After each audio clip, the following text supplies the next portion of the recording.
Today's question: what the heck is the Hyperloop?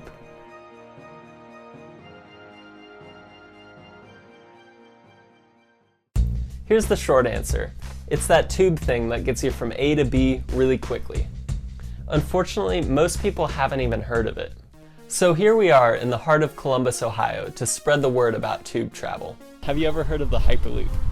Hyperloop. That term sounds familiar, but I couldn't tell you what it is. I have not now. Nope. Yes. Maybe it was like a post on Facebook or something digital that came out pretty recently. Yes, actually, yeah. Yes, I have too. Cool. Where'd you guys hear about it? YouTube. I read it in a magazine in Japan. Are you familiar with how it works? No, I know it's with transportation. I know that it's a project with Elon Musk. He's doing like the super maglev. Yeah, all I heard about it is it's supposed to use new technology stuff, and it's just supposed to be ultra fast transportation. It's all supposed to be cheap and like energy efficient. Like that's the whole goal. Is it's supposed to save on emissions and help save the planet and get people where they need to go. Yeah, have you ridden it before? Oh no, it's so it doesn't exist yet. So it's a new form of transportation. It's probably gonna be built in the next few years or so. It's basically a really fast transportation system through a tube. Like kind of think Jetsons. It's in a tube, so you can take all of the air out and reduce the air resistance. You magnetically levitate a vehicle inside of it and push it through. One of the benefits of this is once you get the vehicle going, it keeps going because there's no friction. You won't have to spend money on fuel. You'll need a little bit of electricity to run the vacuum pumps and a little bit to speed up the vehicles. But then when the vehicles slow down, they actually regenerate that energy. So like planes can go 500 or 600 miles per hour.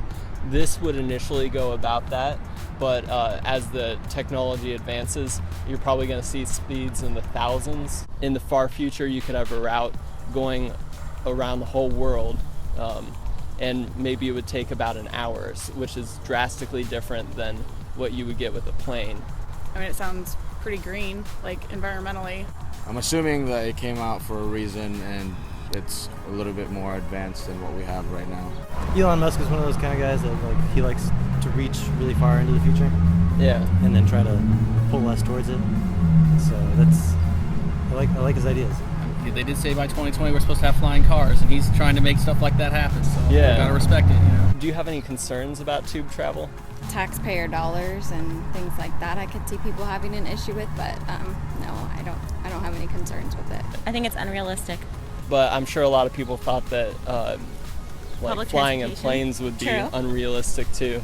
I think it's unrealistic with the funds that are in the government. I don't think people would use it in that way.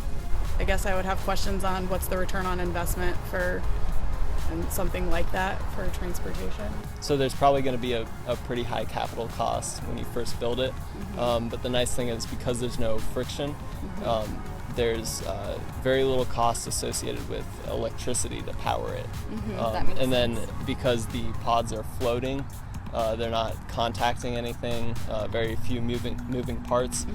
There's going to be really low maintenance costs. What would the main routes be? I mean, how would it pay for itself? Like, is Columbus to Cincinnati going to be a main route? Is it just going to be local, like airport travelers to downtown? Probably at the beginning, they're going to be between two different cities that are close to each other. So something like Columbus and Cincinnati, somewhere in the 100-mile range.